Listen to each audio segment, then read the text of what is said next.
Welcome, folks. I'm glad you're here tonight. And tonight's gathering is titled At a Crossroads, Continuing the Conversation. And this is the second conversation bringing in the union's Board of Directors, the National Leaders Council, and the President's Council together to learn about each other and the issues that that each group is addressing in their work. You might notice a theme in our evening sessions, conversations. So much has happened over the last 3 years. We've changed, and because we've changed, the union and the movement has changed. One way to discover who we are now is by having conversations. So in tonight's conversation, we'll be speaking with the officers and coordinators for each group who will tell us about the work that they've done over the past year and explore where there might be shared work in the coming year. At its heart, this is an opportunity to learn about each other, to build relationships, and to strengthen the ways we work with one another. All very relevant to the panel that we just heard with some of our intergenerational folks. Conversations like this and last night and with the panelists are just a start, and they are vital to the health and the longevity of the union. So in addition to what the panelists share, I hope you'll be thinking as you're listening and hear where these groups connect with your own passions and consider how you might become involved. Take notes if you can, devices, pen and paper, whatever works for you, because there will be an opportunity to ask some questions after the discussion. So that said, we have asked each speaker to introduce themselves. And so if you could just give your name, the society that you're with, if you're affiliated with any groups, obviously the groups that are here tonight, but if there are other groups that you are affiliated with, and then what your position is in those groups. And Trang, you've got the mic, so why don't you start us off? All right. I like having the mic. Okay. Welcome, everyone, to At a Crossroads, Part 2. My name is Trang Duong, and I am from the Washington Ethical Society. I am part of the President's Council, salute, and one of the co-coordinators along with John Dukovic. And I'm also part of the AEU Board Development Committee, which is separate. Okay, I'm the chair. Yes, that is correct. And pronouns are she and her. My name is Khandra Sears, pronouns she, her. I am a member of the Baltimore Ethical Society and the current president of the AEU Board of Directors. Did I miss anything? I feel like that's, yeah. And this is my second year serving on the AEU board. And I have to say, I have to add, Khandra has been like the backbone of this conference planning, the assembly planning, so a little bit of kudos and love for her.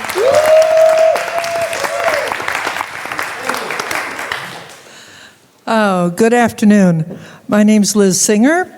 I am from the New York Society for Ethical Culture. I've been a member for about, 10 years. They put me to work the day that I walked in the door, and I haven't stopped since. So I am on the board of the New York Society. And on the AEU, I'm also treasurer. I'm Randy Best, the leader of the Northern Virginia Ethical Society and the president of the National Leaders Council. I'm Hugh Taft Morales, he, him. I'm the leader of the Baltimore and Philadelphia Ethical Societies. I'm the secretary for the National Leaders Council, and I'm a member of the Washington Ethical Society. I actually don't need this.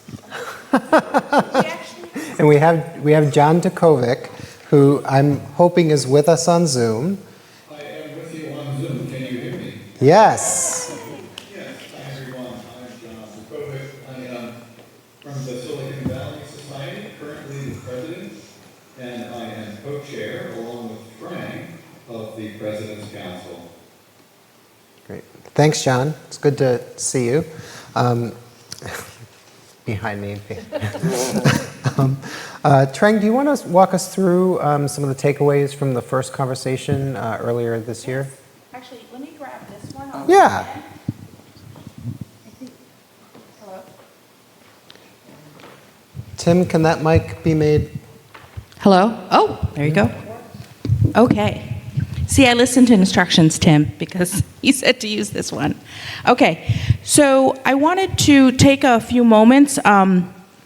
This is great to be here again with some folks, and there's a new person on this panel. So I want to talk a little bit about the first session at a Crossroads. It was virtually on Zoom on May 30th, and we invited at that time the members of those groups who are represented today, which is the National Leader Council, the board, and President's Council. And so at that meeting, we had a similar presentation to what you'll see tonight, but also we had some discussion. And three kind of main points came up from that meeting. First is, it was just, people kept bringing up the idea of revitalizing lay leadership training, now called the Leadership Initiative. It just is really important to people. People kind of hark back to, I think in the past it was called it was a summer class. And so currently it's going to look different, but it's still the idea of developing, implementing training to grow skills and capacities of member societies, okay? Secondly, there was a lot of focus and hope around collaboration, and that is strengthening lateral relationships, identifying shared needs, and sharing resources that reduce the overhead on any one group, okay? And third was increasing cross-polity conversations, and that means conversations between groups helps to kind of resist isolation. It really invites new perspectives on our current work, and it really encourages us to imagine what a shared future might look like. So those are the three main points to share from that. If you're interested, we did record that session, at least the panel portion of that, and we shared some notes. So if you didn't get a chance to look at those, let me know, and I'm happy to share that with you. And I'm going to, shall I turn it over to each group to? I think so, Okay, yeah. great. Okay. So at this point, I'd like to ask each of the groups represented here to share a little bit. We asked them to give what's called almost like an annual report. So each group is going to get 5 minutes. They can share between each of their people. 3 significant summaries from last year, and any priorities for the coming year. Okay, so 3 significant summaries from last year, or just any, doesn't have to be exactly 3, and priorities for the coming year. So I'm going to hand this over to you, Khandra, since you're right there. Is that okay? And then while she's doing that, Justice, if you wouldn't mind queuing up the slide deck. Did you want to use the reference? Yeah, that would be helpful. Okay, great. If you could cue that up, that would be great. Thank you.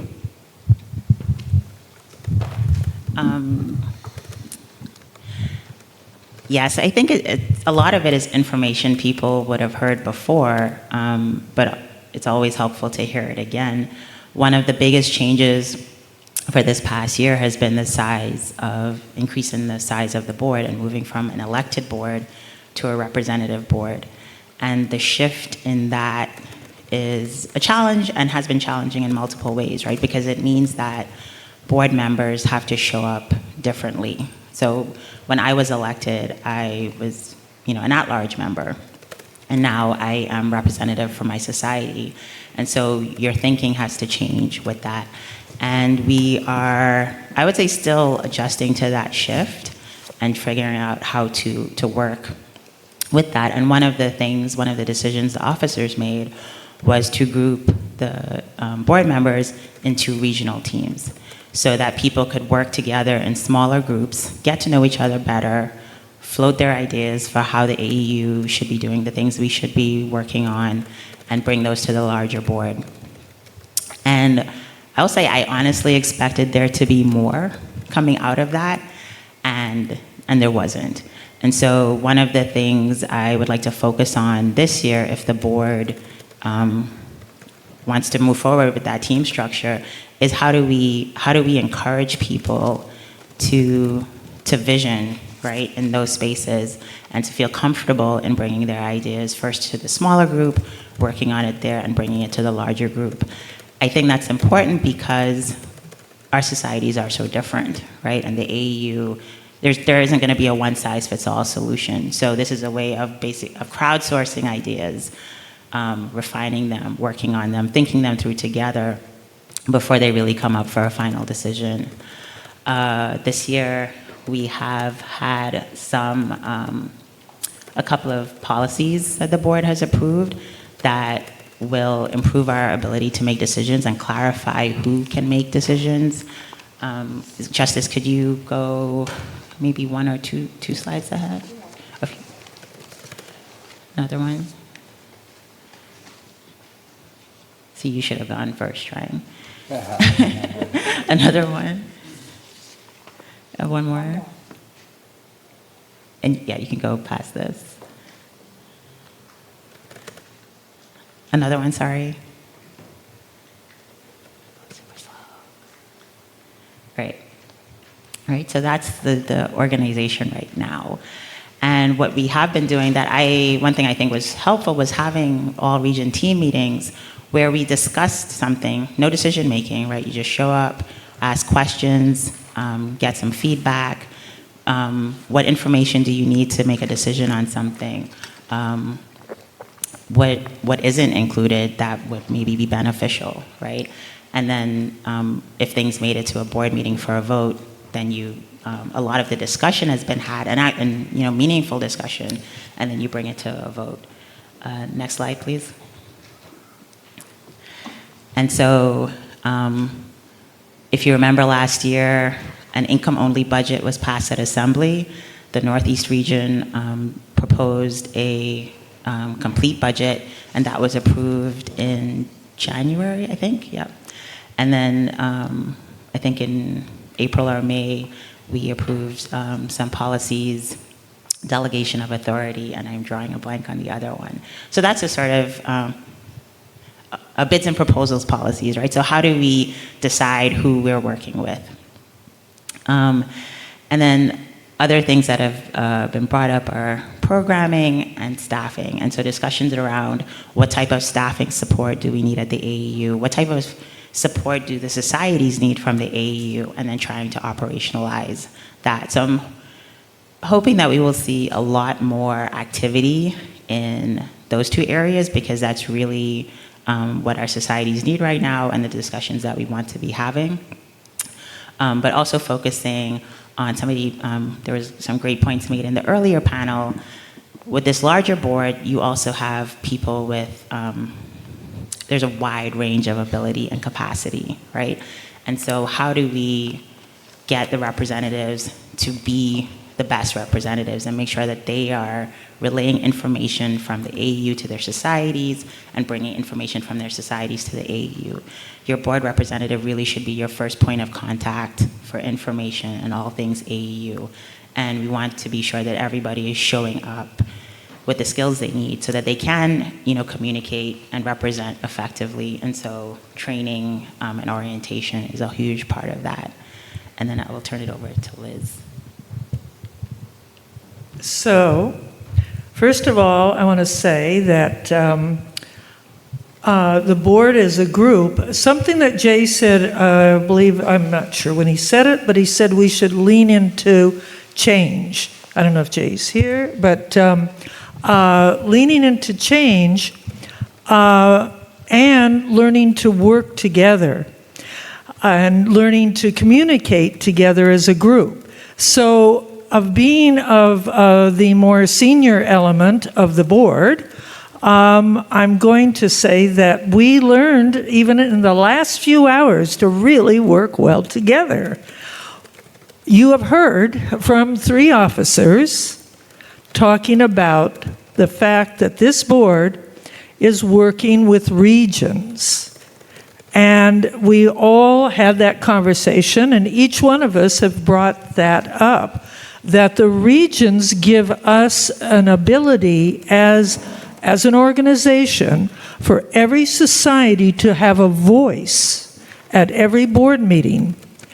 And in order to do that with proficiency, we have regions, and those regions give us the ability to create ideas, bring a passion to that. That's my passion and joy are my two favorite words. Bring a passion to that regional meeting, and as a group decide what you would like to work on and bring it to the board and move it forward. I mean, there's so much conversation that's gone on in this weekend so far, 2 days, on things that we want to be passionate about. Ethics, my God, this morning's was fantastic. But these regions give us that ability, and as Rihanna said, send our best to the board and work with your representative to really make that an impact in this next year so the AEU can get in action on all the things you really want to have done.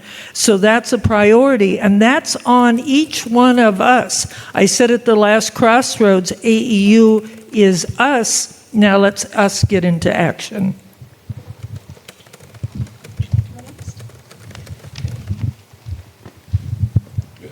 As you wish. Well, I'll say something and then you can clean up. So,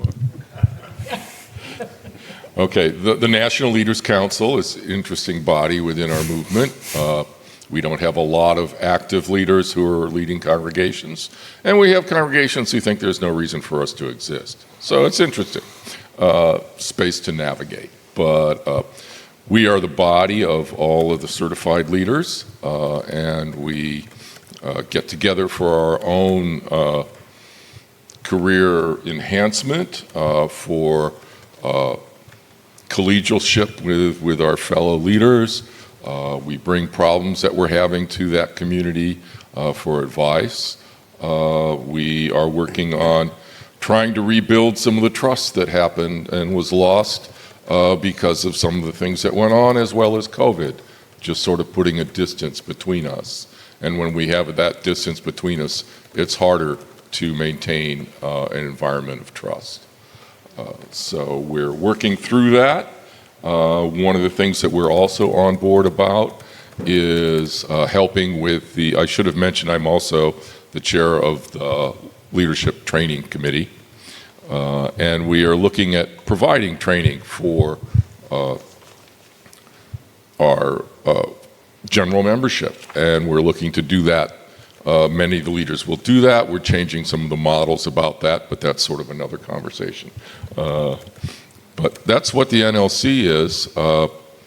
And Hugh, save me. No, that's Randy stepped into the breach this year. He's the new president. We have 4 officers. Randy is president. Johnson Lewis is our vice president. I serve as the secretary, and our dean is Casey. We have 2 reps to the AEU board, Randy and Louise.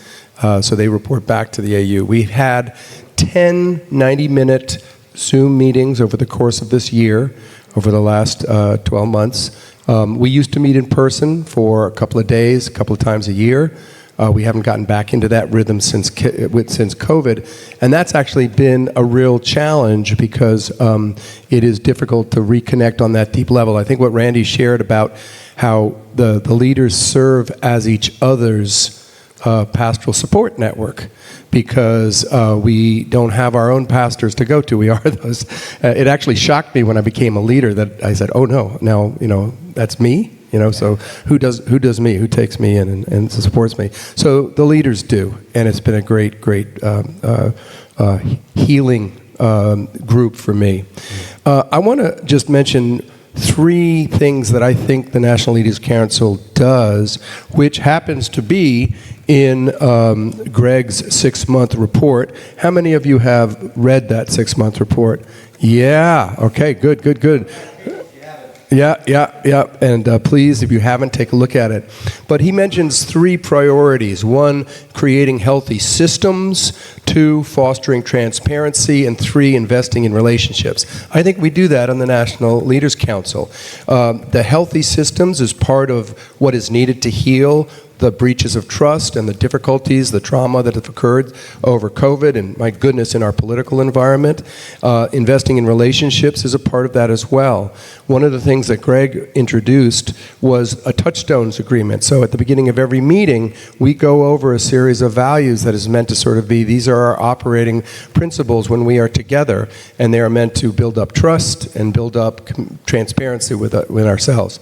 The transparency that I think we're doing a heck of a lot better at is, again, I'm going to thank Greg for this, is that we have our minutes out early, pretty quickly after our meetings now.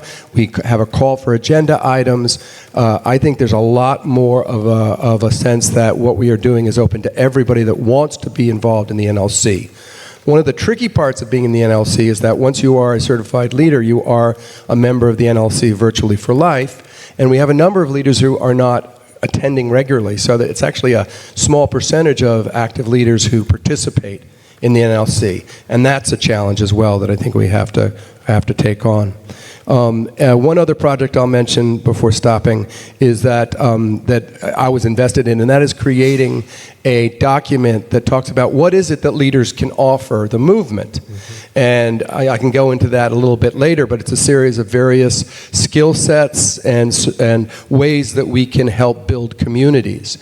Anybody can do all of those. Very few people other than I think leaders who have to do a number of years of training and then internships do them all. We do them in different quality, and we all have our different strengths. But I think that that's an important thing that we're hopefully going to get out to the rest of the movement very soon. So those organizations, those communities, those ethical societies, thinking about do we want a leader, can at least look at what the skill sets are that we think is important to have to help build a healthy community.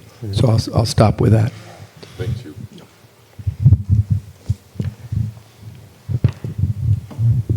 Thank you so much. John, want to chime in? I'm going to start. Oh. Yes. I'm gonna talk about the President's Council, and John and I have agreed, since I'm here in person, I will start off, and then he's gonna feel free to chime in as needed. If you could pull up the slide deck, Justin, I appreciate it. Justice, sorry. J names. Okay. We're gonna go toward the top of the slide deck. Okay, great.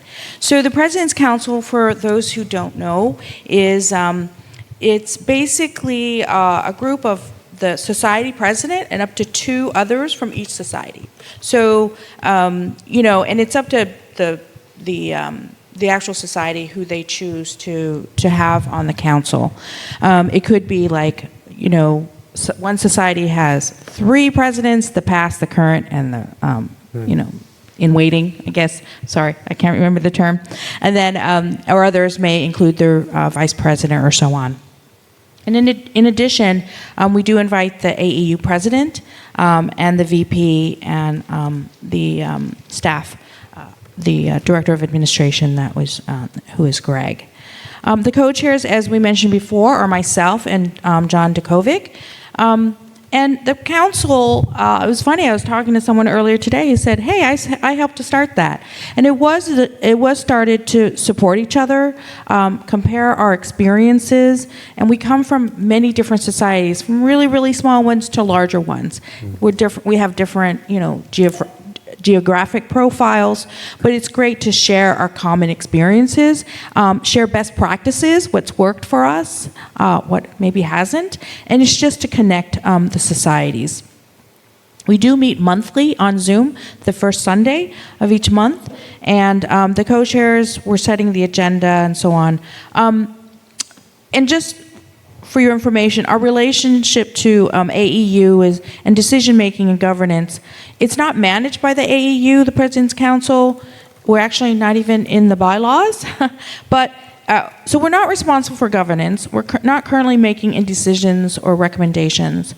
But we feel like we really have some great insight to provide.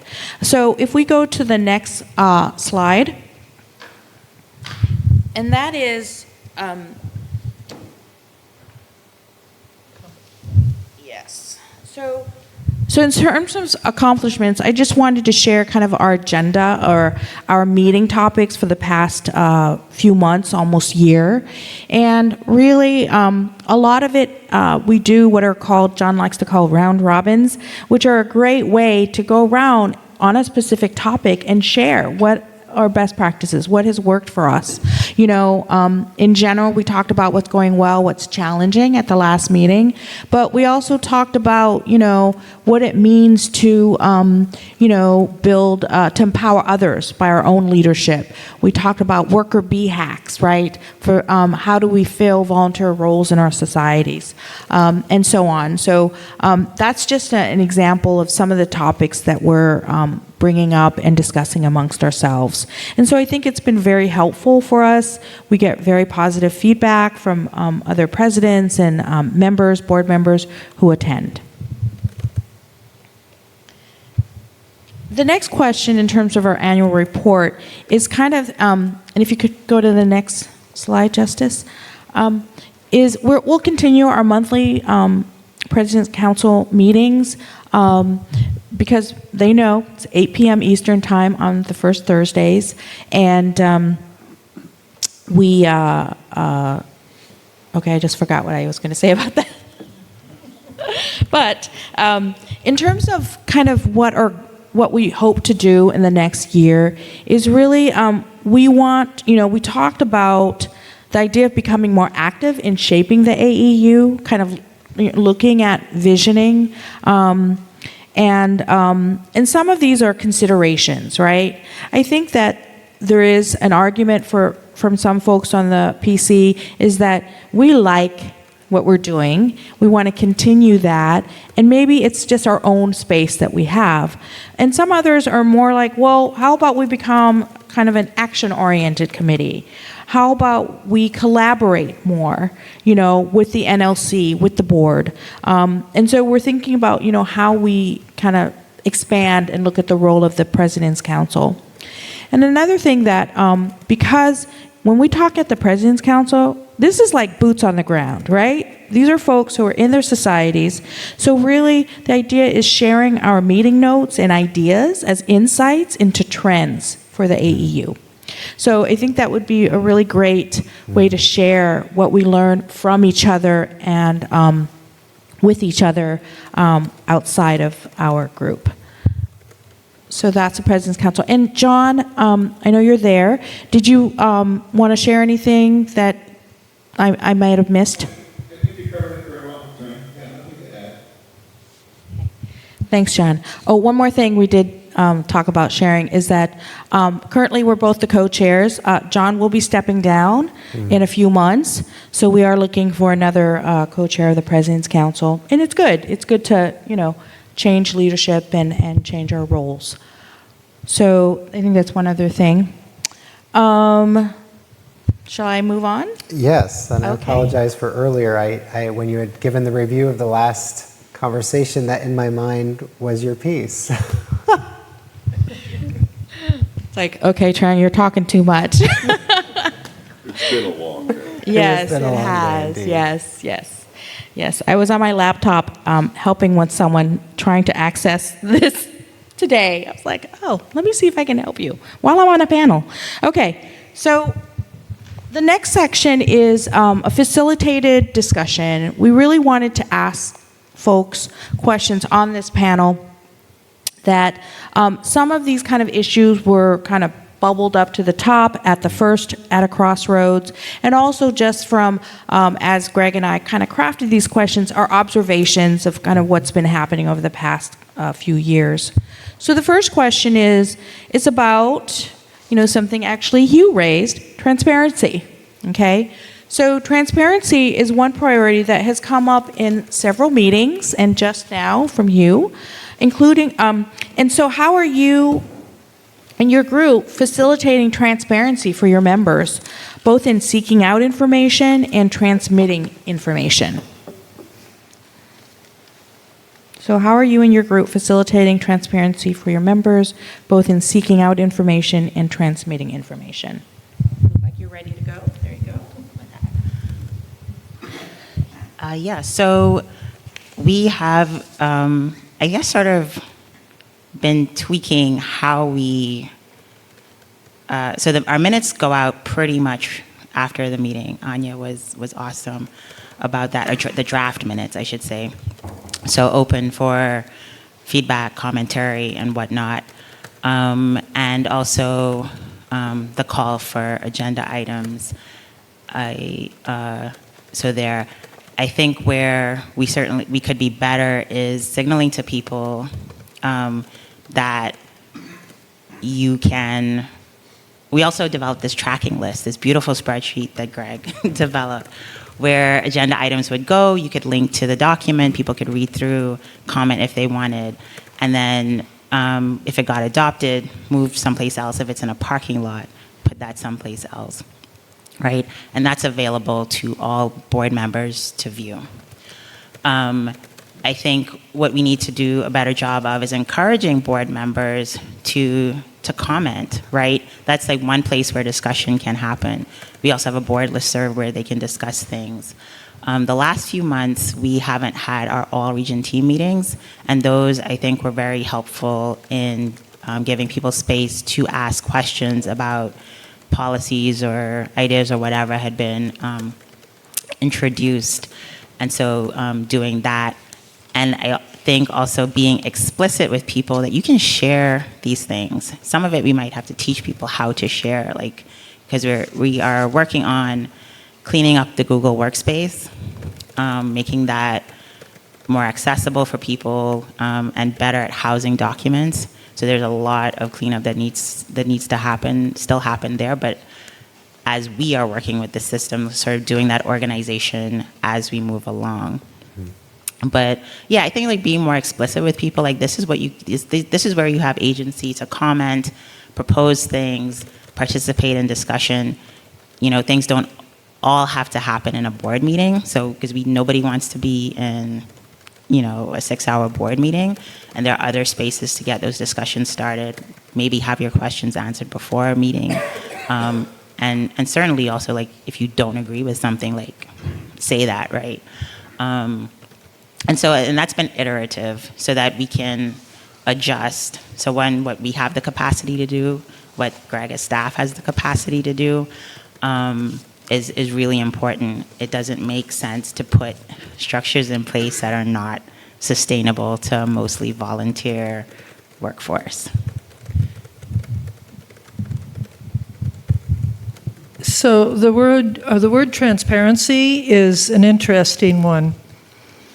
In a sense, it means knowledge of everything going on, but it also, I found in the ethical culture movement, is can I participate in things? So, so transparency, we also tend to like to really, I find it in clearing our way we're thinking about a new subject or a new agenda, we like to have a lot of conversation and many times different viewpoints. So, first of all, transparency is like meetings are open except for something on employment or legal. So one can sit into a meeting and listen. I think the transition to working with Google Docs as the main function of how the new board officers have been working for many people is complicated to understand, having the discussion on the Google Doc. So there's another way. We as earlier discussed some other ways. You can still have an email conversation prior to the board meeting, where I have found a lot of people put their thoughts out. They kind of like have their different views, and you work it through so that by the time you come to the board meeting, you have a fairly clear idea. So there's 3 different ways, and as Khandra was just expressing, there are everything is set up so you can see and comment and give different viewpoints, and then have a concrete idea of where you want to be by the time we get to the board meeting. So our board meetings can be 2 hours, not a whole day. So between the regions and this way of communicating, we can have, I think, a very transparent and cohesive board meeting.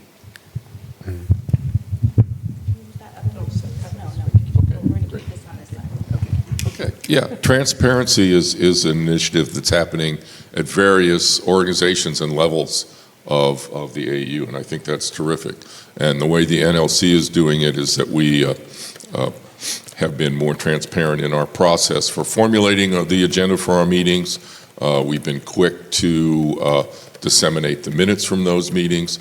And also, we have 2 representatives in the AEU board, and we provide board reports for each of our meetings so that the NLC is up to date on what's going on with the board, because there felt there was sort of a gap at some time, and now we want to let everyone know what's going on everywhere else in the organization so we can collaborate and come together on projects of mutual interest and help us move forward together. Yes, I would just add that the being transparent to your congregation or your community or your committees is a big part of what I see leaders need to do. I mean, part of the value I think that I see in that sort of work is showing a vulnerability and helping people see that we're all struggling with the same issues, or we're all in the same soup, I guess I would say. I love that. Thank you, Hugh. Real quick about the President's Council. John and I work well together. We often ask the President's Council folks what they would like to discuss. You know, we've asked multiple times. We don't always get suggestions, but you know, we make that open, although we create the agenda for the most part. And then we do share notes. John is really good about that, me not so much. I think we could be quicker about getting it out like the NLC does, but that's something that definitely that we do. And then I didn't mention this explicitly, but we do have a listserv. So on it, we, you know, ask questions of each other. We bring up topics of interest. So that's another way that we, you know, encourage and have communications. John, jump in if you have anything to add, please. Thanks, John. Over to you, Greg. Thanks, Trang. So these conversations are really about strengthening lateral relationships between the groups who have a significant influence on the future of the American Ethical Union. And during the intergenerational panel, we heard Christian talk about ownership and decision-making power and who can participate in that. And then Randy and Hugh, you both talked about explicitly how the NLC is building and rebuilding trust. And so I do believe that focusing on and investing in building and rebuilding trust is critical to the future of the AEU, and I think that has shown up in all of our conversations, starting even on Friday night. So how are each of your groups building trust for relationships that can meet the union's current circumstances and also imagine a future vision for the AEU?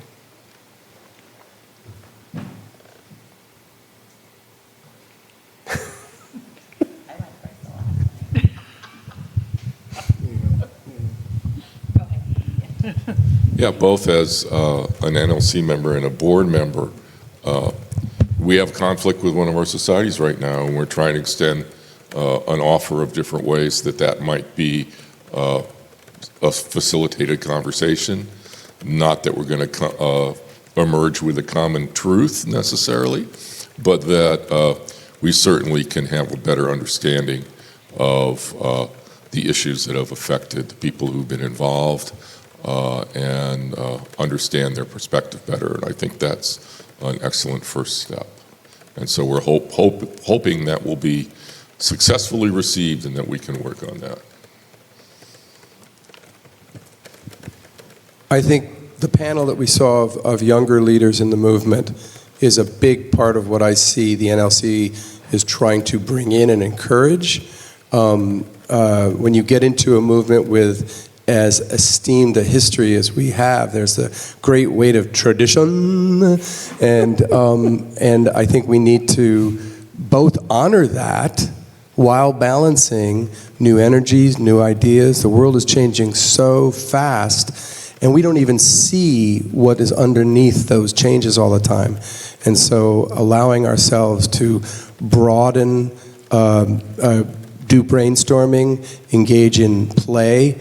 One of our colleagues in the NLC talked about the importance of joy, and we need all of that to try to see beyond what's in front of our eyes and look into the future. That is not an easy task, especially these days.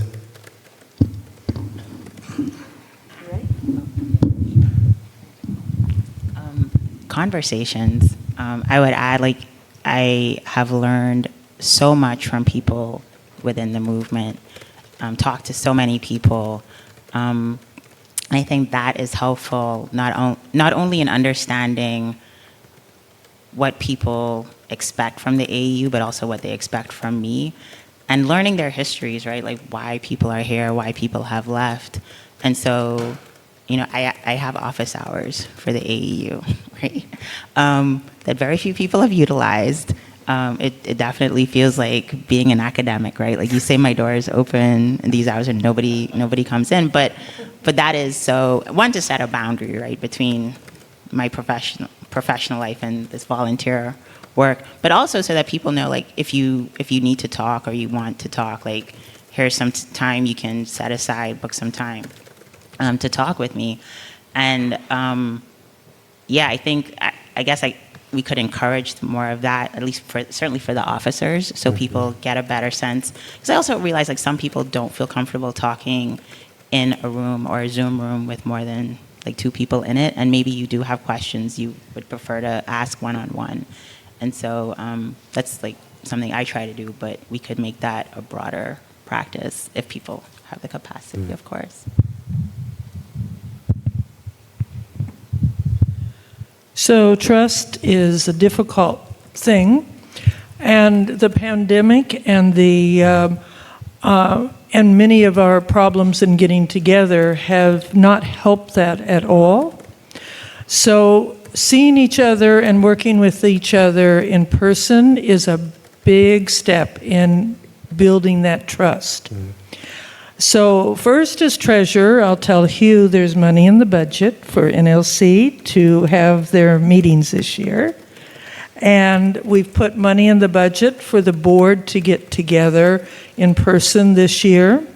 And we've had a conversation that all the new, I guess if the slate's voted, all the new officers are very close to each other in the Northeast, and we should get together in person and work in person, because just in these few days, I think everybody's felt a little bit better about the AEU. And so that is something that I think is extremely important, to meet together in person and to make this all work. Thank you. I think in terms of building trust, I think because we meet pretty regularly on the President's Council, and usually we have a Zoom room of, over 20 folks coming from, multiple societies. And the fact that we come with the spirit of learning from each other, finding out best practices, I think it has built a great community online. And I'm really grateful for that. I think that's definitely one of the things is, and I mean, in our sharing, we have conversations, so I think that's helpful as well. And I'd love for the President's Council to work more closely together in terms of visioning for the AEU. And because, again, these are society presidents and board members who have boots on the ground, I think they have a lot of great input into that. Would you like to add to that, Frank? This is John. Oh, yes, please. I'm like, who is that? In regard to trust, I would say over the last 2 years, the President's Council was helpful in keeping an open mind, for the presidents who are in a hot seat all the time, trying to keep their doors open and programs running. So it was helpful for that, and I think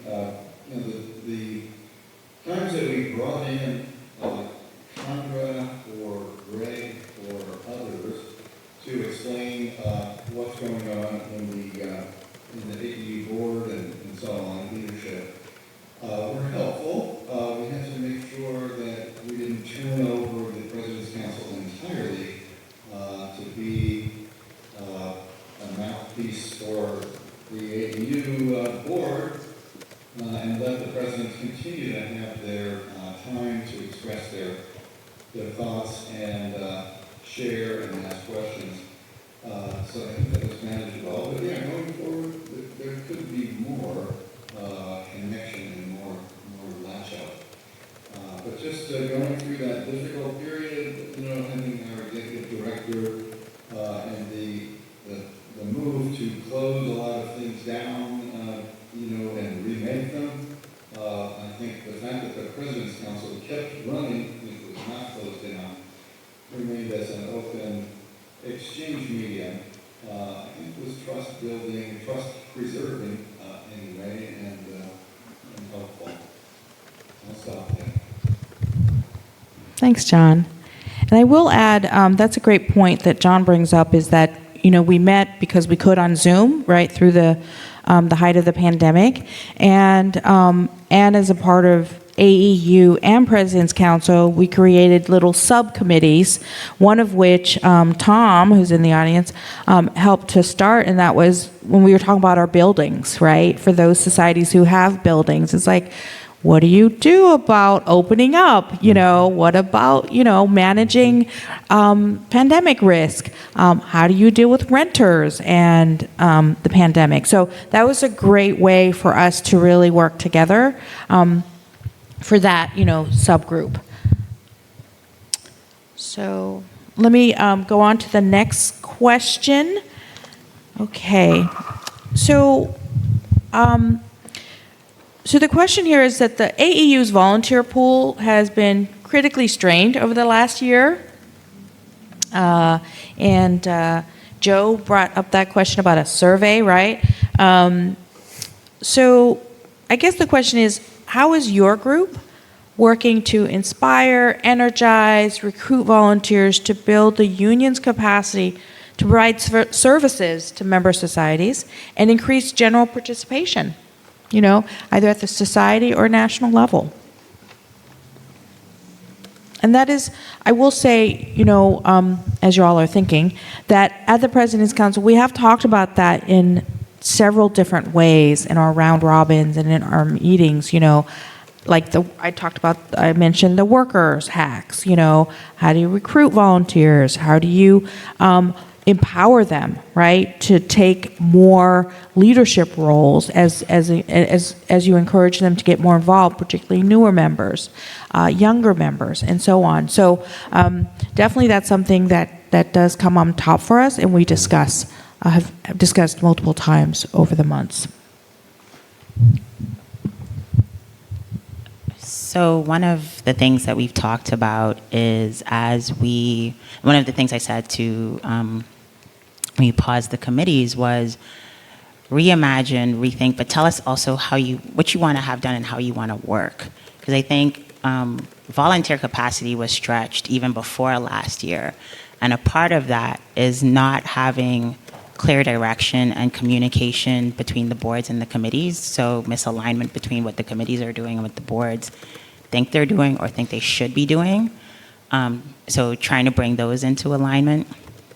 And also having clear working agreements, right? So an understanding of, if you are the chair of a committee, what are the expectations that we have of you?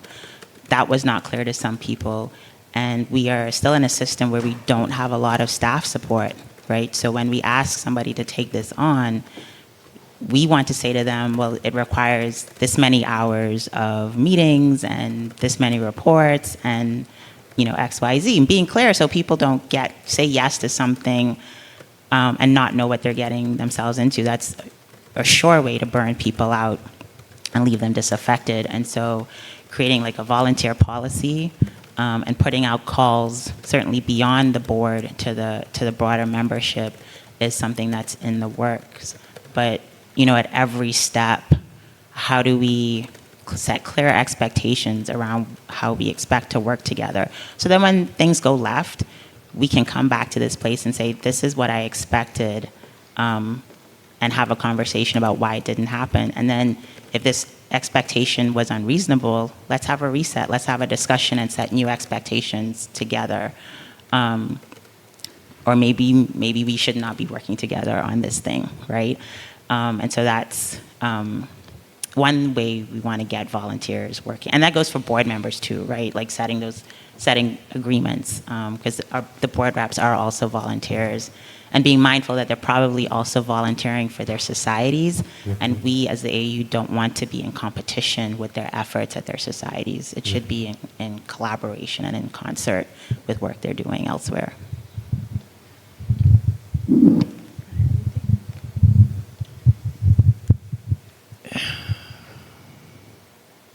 So, volunteering for AEU, Khandra's really laid out, and she's very good at process and procedure and thinking it through.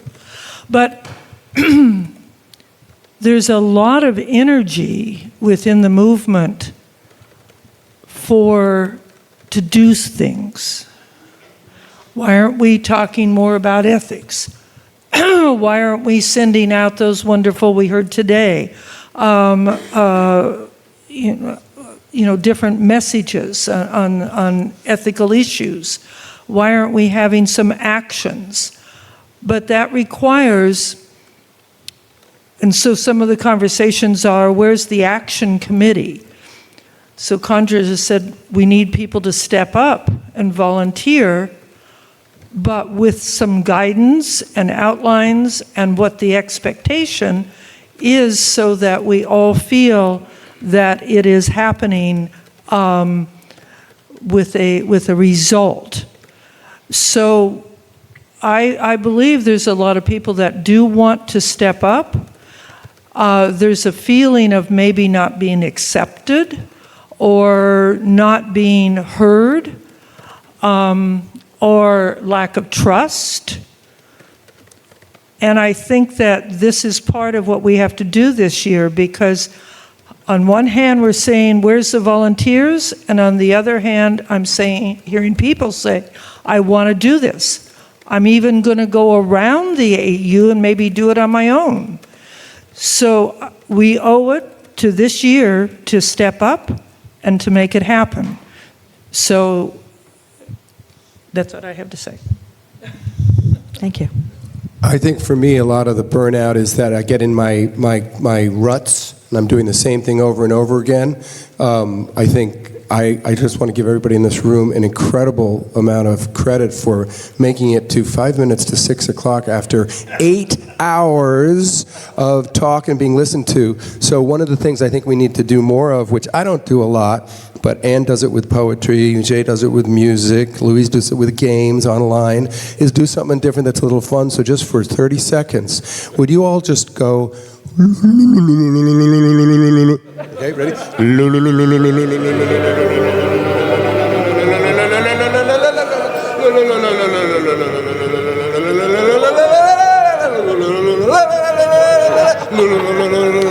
Thank you. You rebel. I learned from others, don't worry about it. Yeah, so Sure. thank That's you. a hard act to follow. In terms of burnout, I mean, part of it is that leaders are stressed between our desire for our national movement to succeed and our desire for our local society to hang in there. So we're divided in our energies and our efforts. And one of the things that we're trying to do in the NLC is elevate some of the things that we can get involved in and collaborate with other members in the AEU so that we can make things like starting to launch the courses for our general membership and things like that. So we want to collaborate, but it's also, we're juggling a lot of things. So we all are, but that makes it difficult for the leaders to commit. And also, I think things have changed economically and socially. Our past leader training was done at the behest of current leaders. So we're relying on the time and benevolence of our existing leaders to train new leaders, and that worked for a while, but nowadays with many of our leaders trying to piece together their own career, through sort of an entrepreneurship that has been inflicted on them, since there aren't a lot of leadership opportunities, paid opportunities in the movement. That if courses that need to be recognized, that the professionalism of training needs to be there so that trainers are compensated. It may sometimes involve modest course fees, and sometimes it won't. They'll be compensated through another source, but certainly we need to professionalize our offerings as well as getting them out there. So it has to be something that's high quality, that people can experience and feel that they're really taking something away from. Yeah. Did John want to chime in? Yeah. John, did you want to add anything? You good? All right. Okay. So, can I add a few Yeah, more things? absolutely. Thank you. Just, it came up, I think one of the things is with volunteering, what's been really helpful is adding the fun element. So thank you, Hugh. The other thing is just encouraging each other to, give each other grace, right? Because we don't know what's happening. You could have something like you have a sick relative at home, or, things are stressful at work, or, I think is having that grace to each other, right, during those times when, oh, wait, I didn't get that report I asked for, from each other as volunteers. And I think the third thing is, I think it's also important that as we volunteer, we're not only doing the tasks that we need, like leading a committee or, getting a certain report done or whatever, but also, getting to know each other, deepening our relationships. So, when I'm leading a committee meeting, I usually do an icebreaker. So those are fun for me because I get to know people in a different context. Okay, sorry. If you come to a meeting, icebreaker. So I'll hand it over to you, Greg. Excellent. Well, thanks, Trang. So I'm just doing a time check. I believe it's 6 o'clock local, and we are scheduled for another 30 minutes. And I think we certainly have some other questions we can ask, but we also wanted to open it up to y'all if you have questions for any of the groups here. I know one of the things that I've seen in my conversations with folks is there's a little bit of like esotericness to some of these groups, right? Because the President's Council is not does a tremendous amount of work, but also isn't in the governance structure. And then nobody really seems to know what happens at the NLC. So we've got some folks here who are doing it. And then of course, there's been a lot of talk about board structures. So I just want to open it up to the audience. And can I have somebody, well, I guess I'll run. You want to run it? Yes, Okay. I'll do it.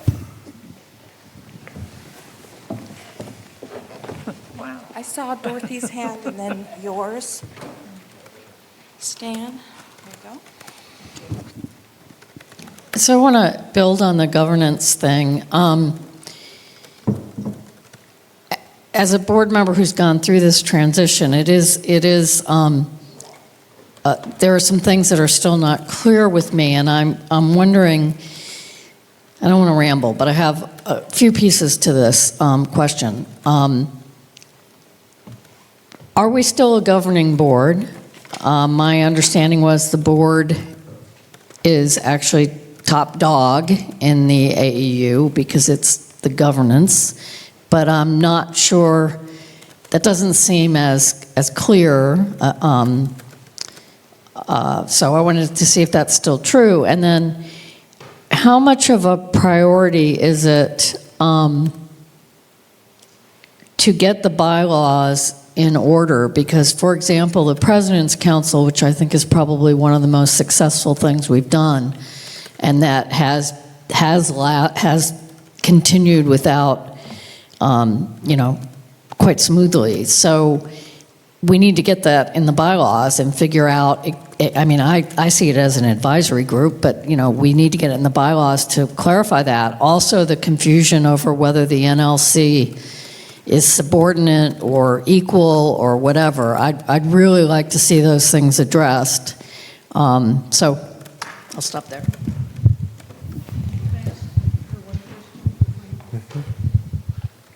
Dorothy, can you explain what you mean you're not sure if the board is a governance board? Just elaborate on that. Well, one thing when I was sitting here that I was thinking about is the first year I joined the board, because I was elected to a 3-year term, and 2 of those years were as an at-large representative. So one of the things that was going on that first year, and Liz, I think you've been on the board with me all 3 of these years, is we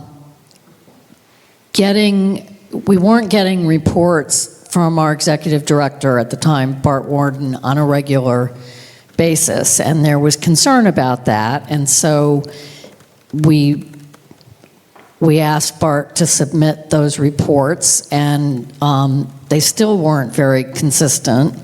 Now, Greg's report, 6-month report, I think is terrific, and I did read it when it came out, but I've picked up a copy to read it again.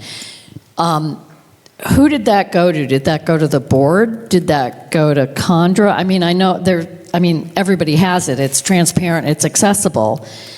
But who actually is this sent to as the governing, as Greg's, who's Greg's accountable? Who is Greg accountable to in this new world? Yeah, he's accountable to the board, right? And that report is based on Greg's conversations and interactions with people across the movement, right? So really powerful and important information for us to have. So yes, we are a governance board. I would say that I think the priority is that we need to have discussions around what we want the AEU governing structure to look like, and let that guide our bylaws, right? And right now, I think what is happening is that there's constant reaction and action and no time for really thinking, because I've heard people say like this enlarged board is not sustainable, right? And I agree to an extent, but the reaction to that should not be let's amend the bylaws again. It should be let's have a discussion. What do we need now? What will serve us now, right? And let's write bylaws that serve that, right? And also allow for a transition period so that there's time to plan, time to change, time to get people to understand what that change would mean. So I think like the right question is, what do we want our governing structure to look like? And then have a governing document that speaks to that instead of the other way around.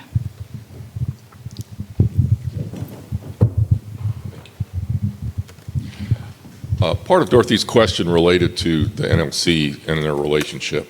A few years ago, the NLC was a little taken aback when we realized that we weren't an autonomous organization free to do what we wanted to do without constraint. And it's because we were subservient to decisions made by the AEU board, and that's the way the bylaws are structured. So that was a source of dismay for some, and right now we are considering, but we haven't committed ourselves one way or the other, whether we want to become an independent organization. Many clergy associations in other denominations are independent from the main denomination itself. So we've been kicking that around. We haven't developed a lot of energy in that direction, but it could happen. So right now we really don't know. But we're in the bylaws, unlike some of the other organizations, and that gives us a clear direction, and the attorneys have said a subordinate role to decisions made by the full board. And so to that point, FES and yes, we have a FES representative who is a non-voting member of the board. Can you hear me now? Yeah, so we have a FES representative who's a non-voting member of the board, right? And so what does it look like if we do want to make space for more diverse voices, right? How does that show up in our governance structure, and how do we build that structure? So, I can say this, but it's also on the board, right, to encourage and guide that process and inviting you in to have those conversations so that we can begin that process if we do collectively decide that if we want to look different, right? And it's not going to be quick. Like, I don't know, most people hate talking about bylaws, right? But but it is so important to who we are. And so I also think like people need to commit to a long process, a lengthy process of first discussion and fact finding, and then, like getting that document together.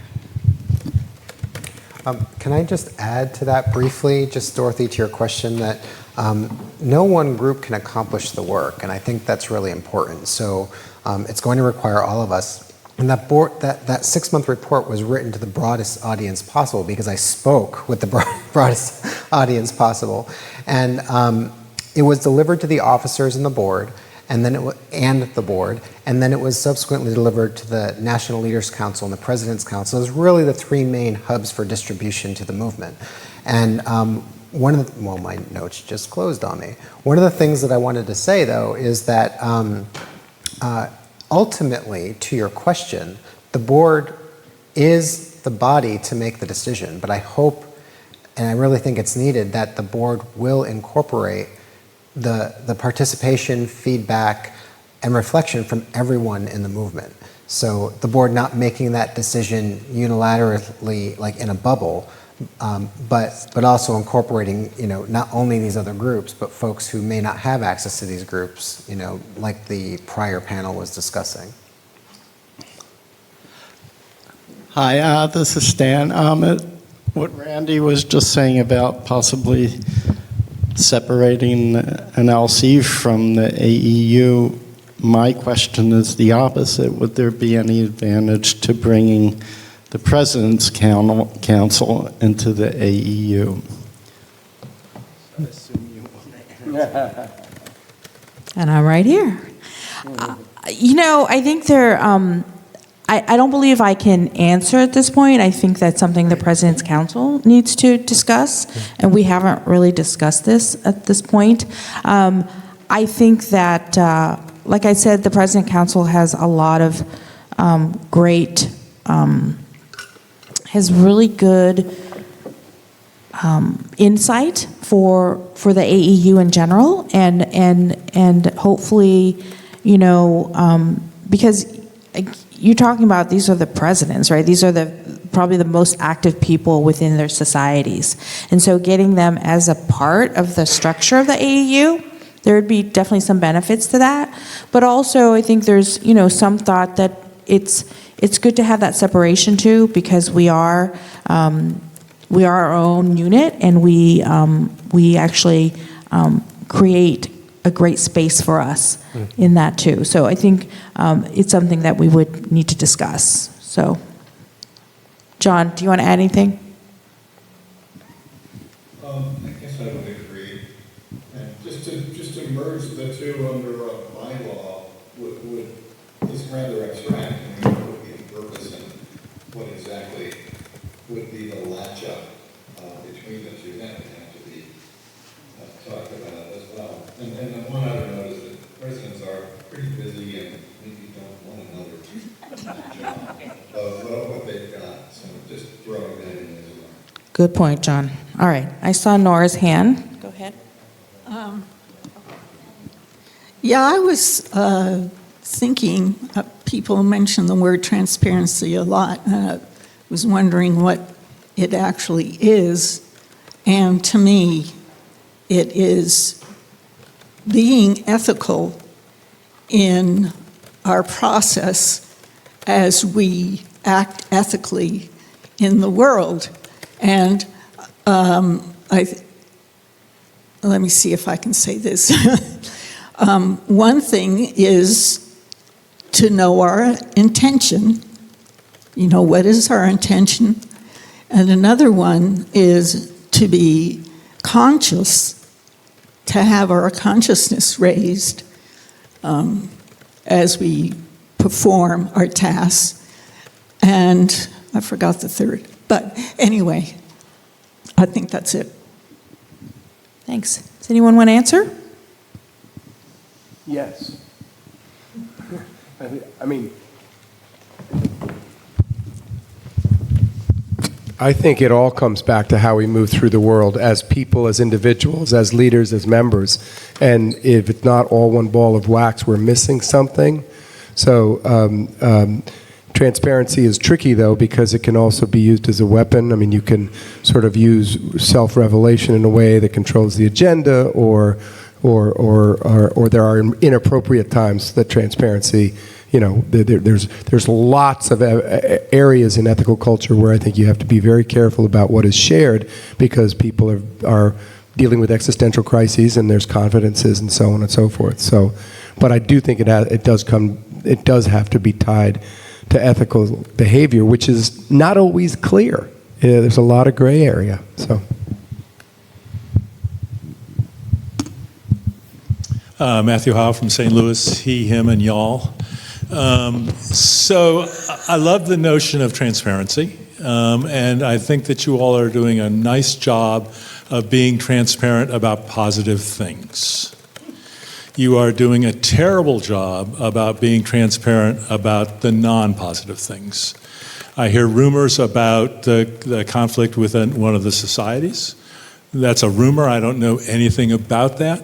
I hear rumors about behaviors of leaders and what's happening with that or what doesn't happen with that.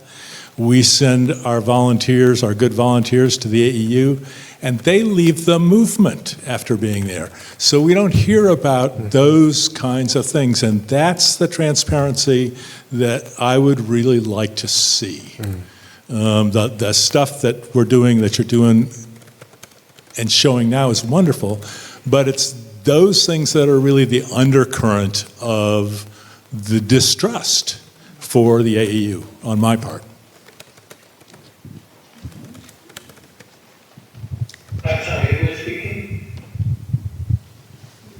Matthew Heil from St. Louis. So you're right.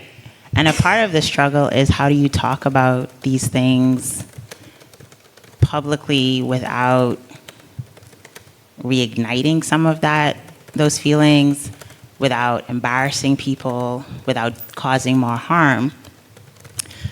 And a part of the response to that has been to call for, Randy mentioned, facilitating mediation, right, between the various parties, but also having these deep conversations so that people have an opportunity to talk about these things and work through that.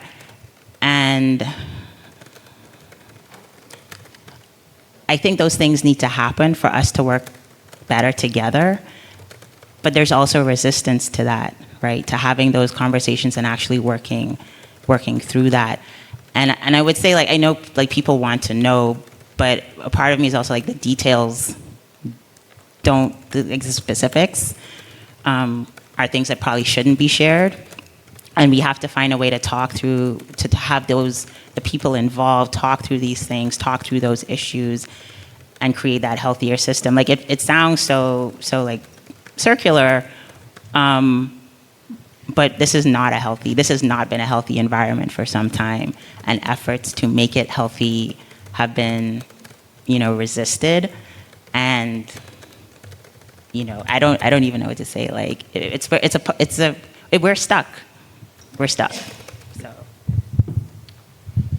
So I just want to say that the problem is that there is a series of events. I mentioned the pandemic before, but then we went into a situation so blind by hiring an interim ED that threw us into chaos, and the lack of trust that happened at that particular point, and has, what did you just say?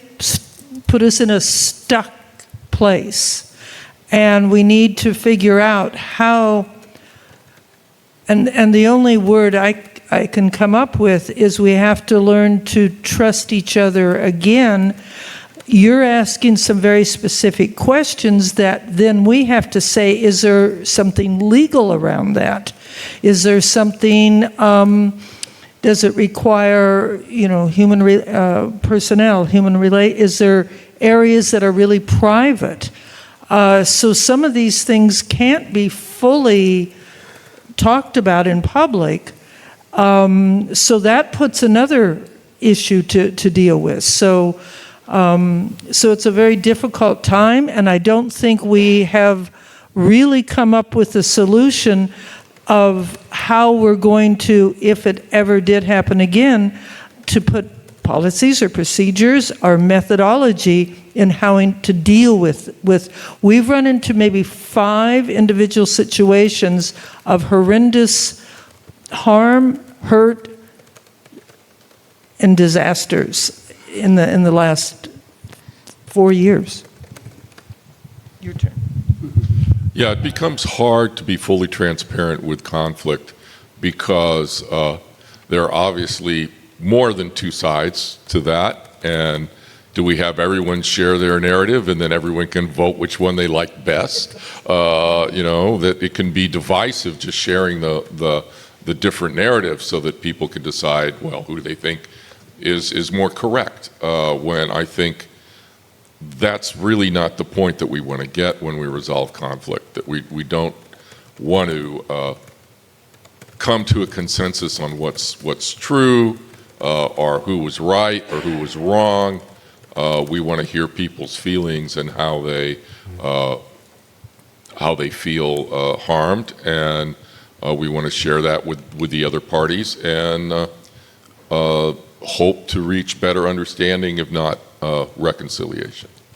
And that has to be done in somewhat of a private manner. And I think, though, we could be better at least announcing that there's an elephant in the room or something.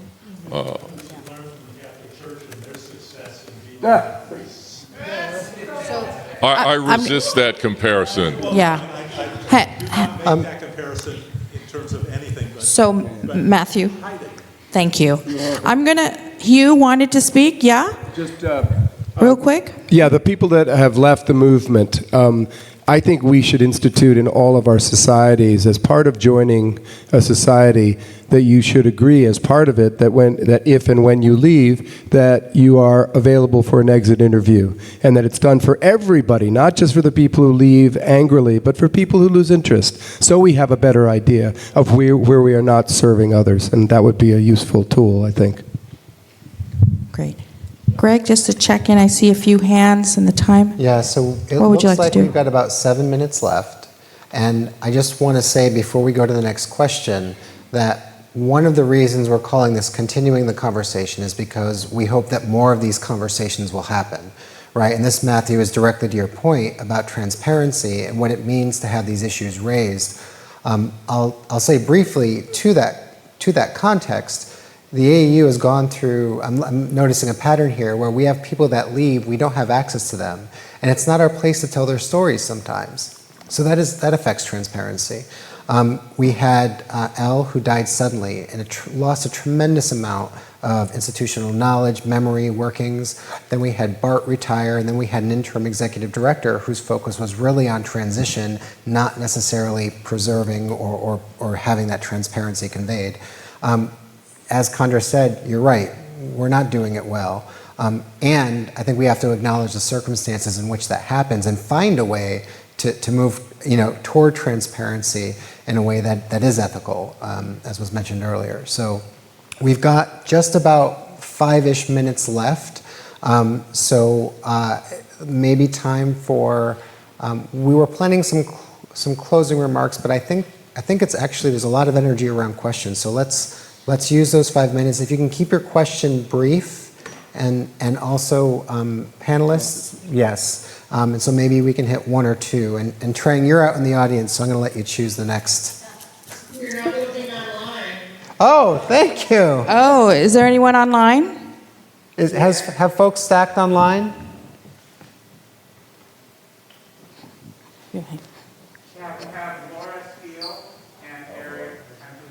Okay, so let's give the next questions to folks online. It looks like Laura and who was the other person? Eric. Okay, so those are the folks with raised hands. So, Laura, would you go ahead?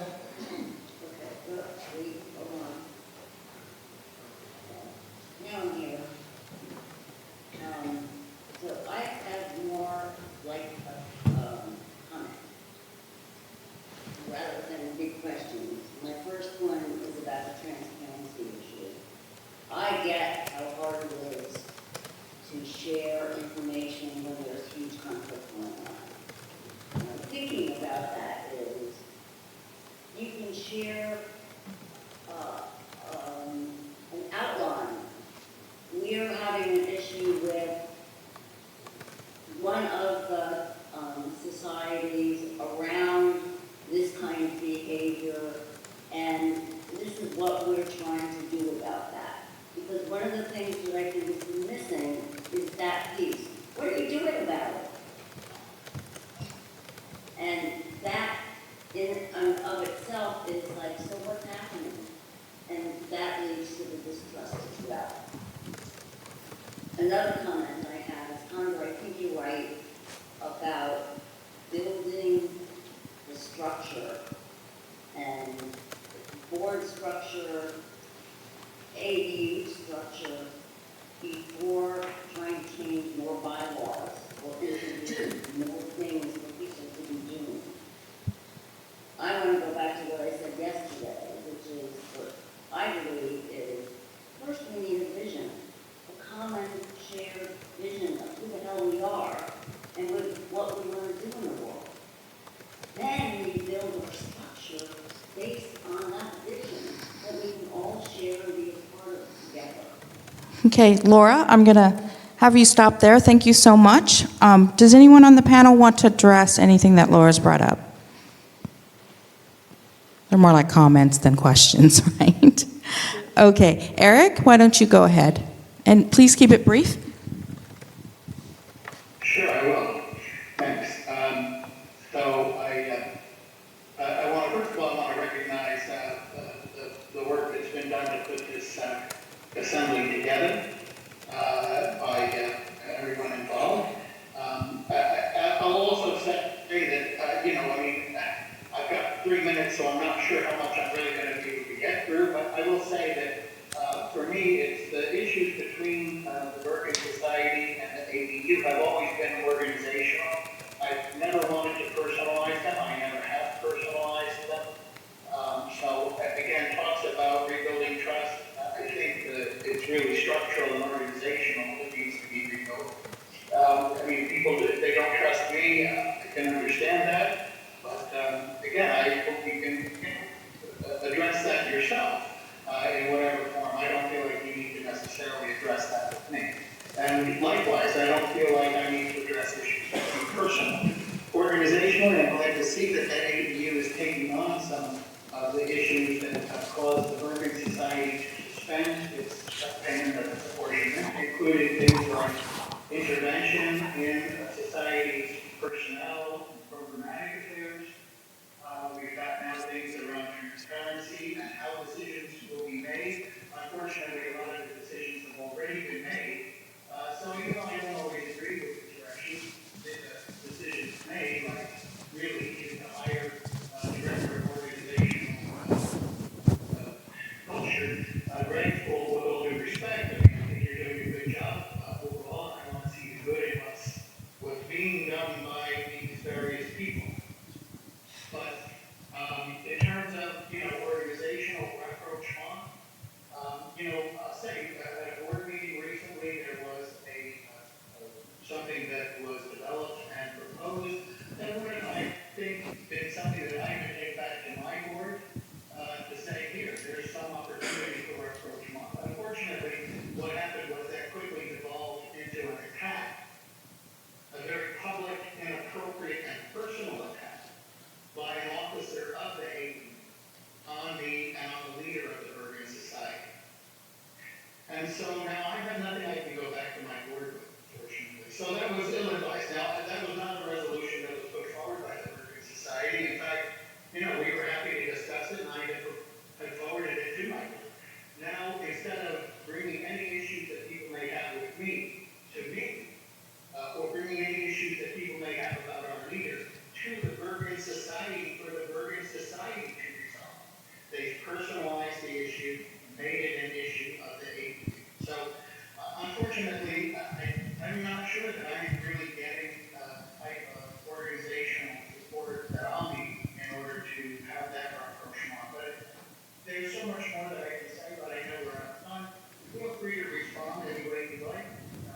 Okay. I've been happy to keep quiet and observe and learn, and I'm enjoying the assembly, and I will see you tomorrow at the business meeting. Thank you for giving me an opportunity to share some of my thoughts. Feel free to respond. Thank you, Eric. All right. Anyone on the panel want to respond?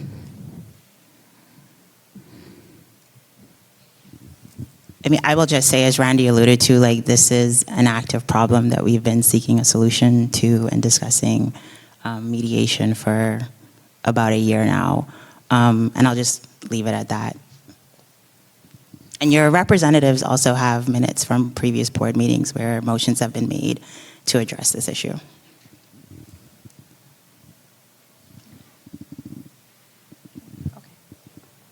All right. So I think I'm going to close out the Q&A, and I'm so sorry. I know we saw a few hands up. We have run out of time, so I apologize. Please, I'm going to invite you to come and talk to us individually afterwards. I'm going to pass it over to Greg. Yeah. So thank you all for coming to this conversation. Can I just see visible and somebody track on Zoom, how many people want more conversations like this? Okay, I see a good number of hands. Okay, so I would encourage you to utilize the structures that are available. You can always reach out to me and pop a time on my calendar. Happy to talk with you one-on-one. It's in my email signature. Reach out to me. But go through your representatives and put this on the board agenda. Like, if you want more conversations like this, like, let's get some collective support for making these happen. So again, thank you. Thank you for everyone who participated, has come out. Kudos to Trang for helping put this together. And I think we are going to segue into our next session. Give us maybe a minute or two just to give folks a short break. So thank you.